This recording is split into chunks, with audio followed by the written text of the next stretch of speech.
Hello, my name is Jay, and I'm making this video to show you how I save money on FEP film. Now, while doing this, I discovered something about the Anycubic Photon Mono 4 that I didn't know prior to changing out this film.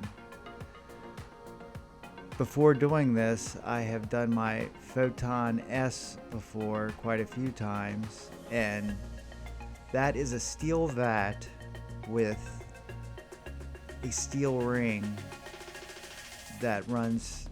It's basically actually two steel band rings that run around the edge of the vat there that you screw in like this. But as you'll see with this one, when I pull it off, you can't separate the ring. The ring is also plastic. It is not metal. It is glued together around that plastic. Now, I know the reason they did this is so they could sell those with the FEP pre-installed onto that plastic ring, and you can just stick that in there and screw it down, which is great if you have a bunch of extra money for $30 for two pieces of FEP. Basically, two pieces of thin plastic is what you're paying $30 for, which to me is ridiculous when you can buy it in bulk. You get it from a place called McMaster's, and I can get like a 2 foot by 2 foot sheet of it for like $30 with shipping, and you can do like probably 7 or 8 vats with that. So it just shows you, this was specifically designed for them to make money off of the FEP more. So you got to get it through them, basically, is what they're trying to do. But as you'll see here, here's some of the bulk I bought. I cut the piece to shape for this vat. I took that plastic ring and I cut the plastic off of it with an X-Acto knife, and then I used that to secure the FEP, and it worked. I've now printed quite a few things with it. At the end of this video, I got the video of that too, what I printed, to show that it does work. This FEP also is 0.0001. It is very, very thin. It is, as you can tell, it is crystal clear stuff. It is great. It's better than the 0.15 that they put on them out of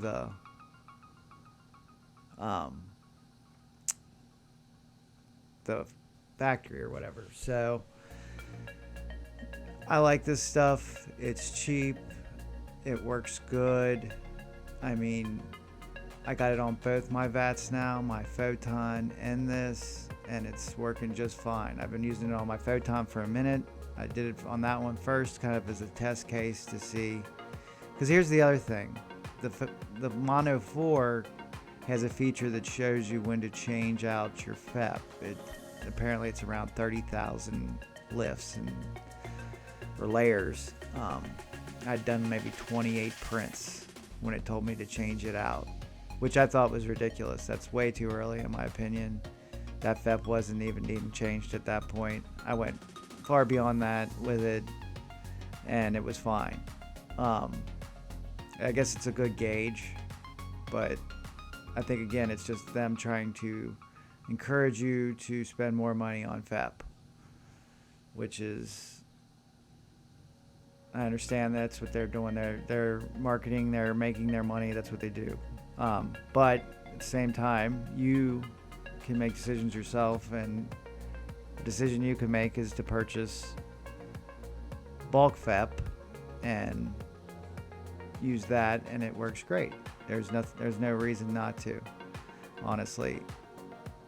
You might be a little skittish about it because it does come folded, so there might be a line through it here and there, but that doesn't affect anything. I've had no problems from that. Zero. I was worried about that too at first myself, but honestly, it works just fine. No problems at all. As you can see here, I'm slowly tightening up all these bolts. I cut through it here soon, so it should get off of this in just a second, and I'll be able to show you some of the models I printed with it. Alright, so here I am finishing up the FEP. It's nice and tight. I used an X-Acto knife to clear away the extra excess that hangs out.